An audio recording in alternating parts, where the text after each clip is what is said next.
Hello and welcome to the VegSyn formal presentation. This is Julian Moore, the creator of this solo project.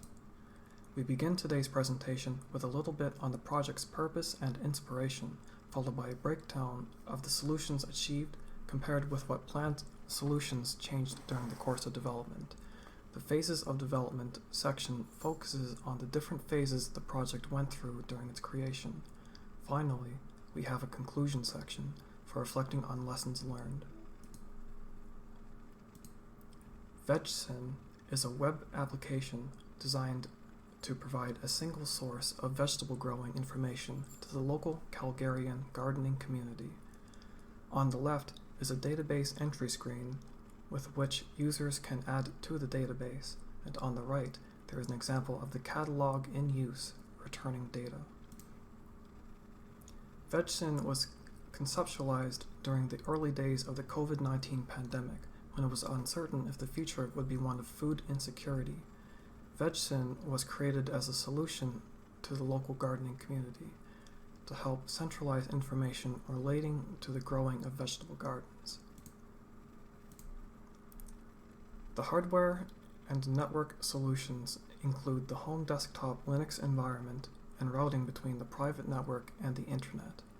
Missing from the functionality is the intended integration of RAID to back up the main storage device and the accessibility of the project from the www.vegsyn.ca domain, though was partially fulfilled in being accessible by directly typing in the IP address with which forwarded ports allowed access to the project. The project is coded in MERN with a multitude of JavaScript libraries, which provides the primary functionality of the project. Early on in the planning of the project, it was intended to have features such as cybernetic automation of production and consumption between consumers and producers, and a form for users to communicate with one another. These, however, turned out to be more advanced than I had expected, so they were removed from scope. The security of this project is partially firewall, partially software.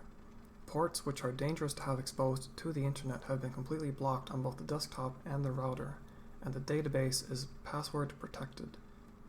In the software, code has been implemented to automatically reject incomplete entries and entries which share the same vegetable name as an entry which already exists.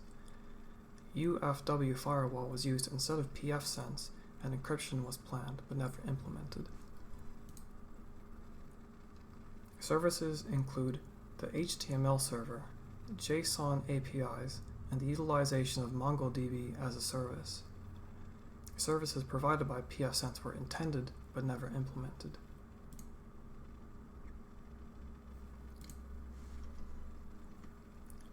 The planning of the project was awkward and rushed, and definitely the weakest point.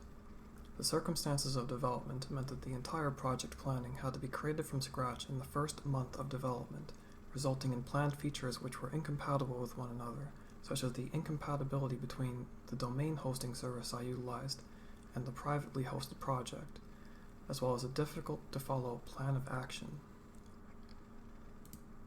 The first real phase of development was programming the front end in React and building the overall structure of the project. The front end was designed to be minimalistic to fit with the project goal of providing a quick and easy-to-use service to the users. The structure of the project as a whole mainly involves the sending of JSON data between the different layers of the tech stack. The second phase was the development of the middleware, the backend, and the database. Illustrated is a basic diagram of how the backend takes HTTP requests and processes them for the database. Multiple JavaScript libraries are required for the routing to work effectively, such as CORS and Mongoose.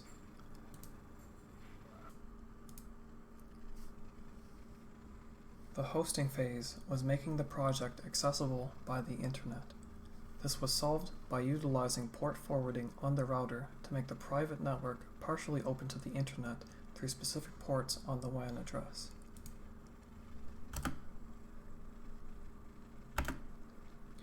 The VegSyn project was heavily disrupted when a fire broke out in the building it was hosted in.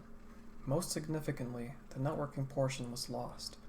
However, all code and documentation had been backed up online, and the project has persevered through the constant challenges. Adjustments were made to the project to make it run locally so that functionality can be demonstrated in any location. I took some key lessons from this troubled project. First, planning requires an experienced hand to guide it, and it can be difficult to scope out a project without a firm grasp of what is compatible with what, and to what your own abilities are.